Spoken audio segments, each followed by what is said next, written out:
Mes productions sont maïs, blé, tournesol. Je suis tout seul sur l'exploitation avec un salarié à mi-temps. Je réalise tout par moi-même et ainsi qu'avec une autre structure, on partage du matériel en commun. On essaye de petit à petit de s'équiper de systèmes à l'échelle de l'exploitation. Donc c'est pour ça qu'on avance pas à pas. Jamais d'un seul coup on ne rentre pas dans le système modulation à grands pas, à petits pas.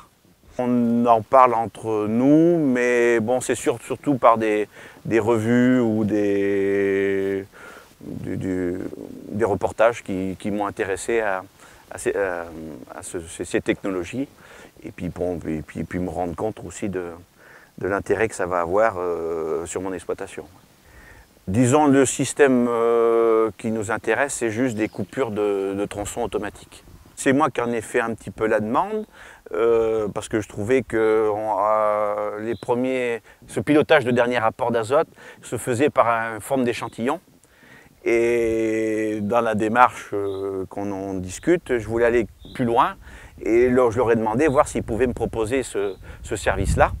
Et c'est grâce à la maison Pifto que je vais rentrer dans ces systèmes-là, voir le résultat qui va en découler.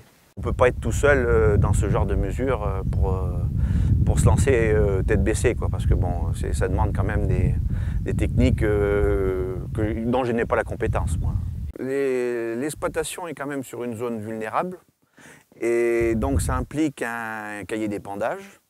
Et pour quand même conserver le côté qualité et certes rendement, dans le pilotage là, donc, du dernier apport azoté, je pense que d'appliquer la dose à l'endroit, comment dirais-je, où la plante en a besoin, pour moi ça peut que se lier à l'environnement. Mais bon, pour moi, j'y tiens. On a toujours respecté notre environnement. Autrement, on ne serait pas là aujourd'hui. Parce qu'on nous demande de faire des efforts, d'être plus respectueux, chose qui est tout à fait normale. Mais pourquoi aller chercher des productions à l'extérieur qui n'ont pas mal le même cahier des charges?